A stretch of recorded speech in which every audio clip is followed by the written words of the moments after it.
नमस्कार, कैसे हैं आप सभी देख रहे हैं द लोक मंथन। मैं हूं सुगंधा। आज हम बात करेंगे नेपाल की। नेपाल में पूरा दिन जो दहशत भरा माहौल रहा है, युवाओं सड़कों पर चहलकदमी कर रहे हैं। युवाओं का जो जीवन है वो त्रस्त हो चुका है, क्योंकि आपने देखा होगा सोशल मीडिया बैन लग चुका है नेपाल पर।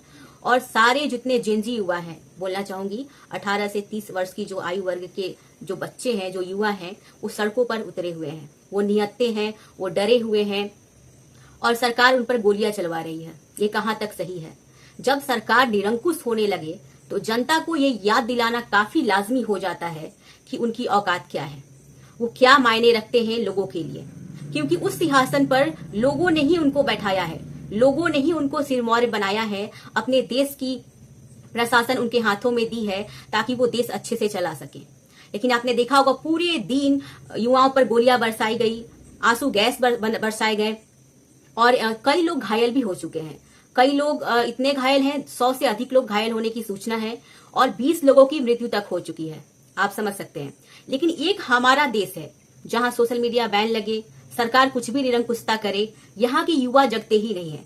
आई थिंक हमें ये बोलना पड़ेगा कि नेपाल एक छोटा सा देश होते हुए भी कहीं अधिक इमोशनल इंटेलिजेंस के मामले में जागरूक है, सचेत है, सजग है अपने अधिकारों के लिए, अपने राइट्स के लिए। हमारे देश के युवा तो भाई आजकल आईटी सेल के लिए थोड़े से पैसे के लिए बिक जाते हैं। अपना मान सम्मान, भविष्य, इच्छा, जो भविष्य उनके पेरेंट्स ने देखा था कि वो कुछ बनना चाहेंगे, आज वो एक महज बीजेपी के आईटी सेल के लिए काम कर कर गुजारा करते हैं और वो खुश होते हैं। उन युवाओं को लगता है कि वो कुछ कर रहे हैं जिसमें बेगारों की तरह कुछ पैसे मिलते हैं और आपने अपनी आइडियोलॉजी, अपनी सोच, अपनी विचारधारा ताक पर रख दी। गलत को गलत बोलने की जो क्षमता है वो खो दी और बीजेपी सरकार यही करती आ रही है।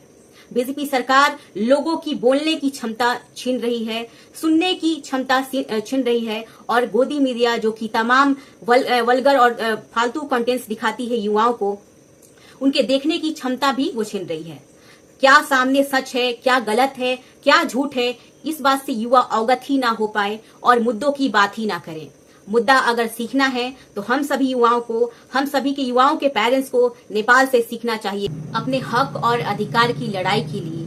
अगर हम युवाओं को, क्योंकि हम देश के भविष्य हैं, हम देश के आगामी पीढ़ियां हैं, हम देश को बदलने की क्षमता रखते हैं, तो बिना डरे हुए निर्भीक होकर किसी भी हद तक अगर जाना पड़े तो जाना चाहिए, डरना नहीं चाहिए। और बकायदा मैं आपको बताते चलूं, कोई छोटे मोटे मतलब मीडिया प्लेटफॉर्म्स को बैन नहीं किया गया। सोशल मीडिया में यूट्यूब जो कि एक बड़ा प्लेटफॉर्म है जिससे लोग देश दुनिया समाज से जुड़ते हैं, फेसबुक, इंस्टा वगैरह सारे बड़े बड़े सोशल मीडिया प्लेटफॉर्म्स को बैन कर दिया गया। बात पंजीयन की बताई गई, दलील दी गई कि इन लोगों ने पंजीयन नहीं करवाया है। बट सवाल यह उठता है कि अगर आपकी लड़ाई प्रशासनिक थी तो आप इसको प्रशासनिक रखें। अब चूंकि आपने बैन लगा दिया, बिल्कुल एक हिटलर की तरह आपने रवैया अपनाया, युवाओं के दिल पर और दिमाग पर क्या असर होगा? क्योंकि आजकल सोशल मीडिया का दौर है और बहुत सारे लोगों की रोजी रोटी, कमाई का जरिया, जो अन्य का साधन है, अर्थोपार्जन का जो साधन होता है, वो सोशल मीडिया बन चुका है। वो युवा क्या करेंगे? बेकार बनेंगे, बेरोजगार बनेंगे। और नेपाल बहुत खूबसूरत देश है, अगर आपने देखा होगा, अगर आप सभी कभी गए होंगे तो। मेरा भी सपना है कि मैं भी एक दफा वहां जाऊं। लेकिन जितना भी सोशल मीडिया कंटेंट हम देखकर नेपाल की ओर आकर्षित होते हैं, वो लोग कैसे अपने दैनिक जीवन की अभिरुचि दिखा पाएंगे, या होटल वगैरह अगर उनका है कोई छोटा सा, उसकी वो एड वगैरह कैसे कर पाएंगे? तो आप समझ सकते हैं कि जो व्यवसाय वगैरह कितना प्रभावित हुआ होगा। क्योंकि व्यवसाय का प्रमुख साधन जो है वहाँ का टूरिज्म है, पर्यटन भी है, और पर्यटन पर इसका अच्छा खासा असर पड़ेगा और रिवेन्यू पर असर आएगा। लोगों की इकोनॉमिकल फाइनेंशियल स्तर भी गिर जाएगी। युवाओं का सोच और गुस्सा लाजमी भरा है, लेकिन उन निहत्थे प्रदर्शनकारियों पर जो सरकार ने अपनी निरंकुशता दिखाते हुए गोलीबारी करवाई है, वो अत्यंत निर्मम है। हालांकि कई लोगों का कहना है, जो यहाँ के हमारे देश के बीजेपी सपोर्टर्स हैं, वो कह रहे हैं कि ये संसद भवन में घुस रहे थे, जितने प्रदर्शनकारी थे वो आक्रोशित थे और उन पर ऐसा करना लाजमी था। उन लोगों ने बैरिकेडिंग भी तोड़ी थी। बट मैं आपको बताते चलूं कि अगर आक्रोश है, हालांकि अभी भी वहां की सरकार में थोड़ी सी मोरलिटी नाम की चीज तो बची हुई है, मोरल है कहीं ना कहीं वो, क्योंकि वहां के गृह मंत्री ने जैसे ही ये मामले को संज्ञान में लिया, उन्होंने इस्तीफा दे दिया, अपने पद से इस्तीफा दे दिया है। और वहां के प्रधानमंत्री ने एक आपातकालीन बैठक बुलाई है ताकि वो इस विषय पर चर्चा कर सके और नेपाल की जो अभी स्थिति अत्यंत गंभीर बनी हुई है वो कहीं गृह युद्ध का रूप ना ले ले।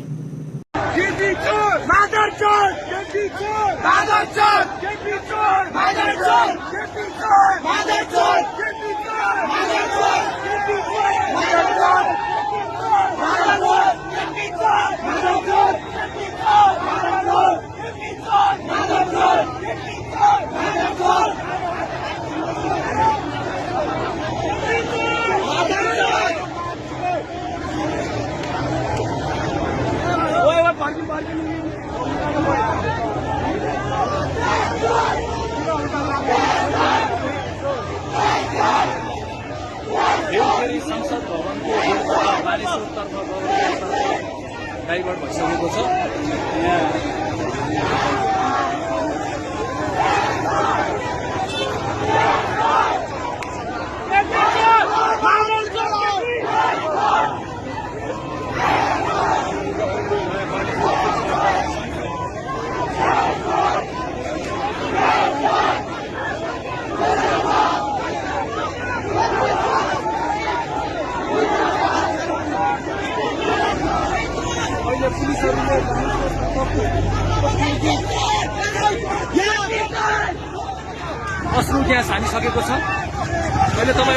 We are shocked by the killings and injury of protesters in Nepal today and urge a prompt and transparent investigation. We have received several deeply worrying allegations of unnecessary or disproportionate use of force by security forces during protests organized by youth groups that were demonstrating against corruption and the recent government ban on social media platforms. We call on the authorities to respect and ensure the rights of freedom of peaceful assembly and freedom of expression. All security forces must comply with the basic principles on the use of force and firearms by law enforcement officials. Nepal enjoys a lively democracy and active civic space, and dialogue is the best means to address young people's concerns. We urge reconsideration of measures to regulate social media to ensure that they comply with Nepal's human rights obligations.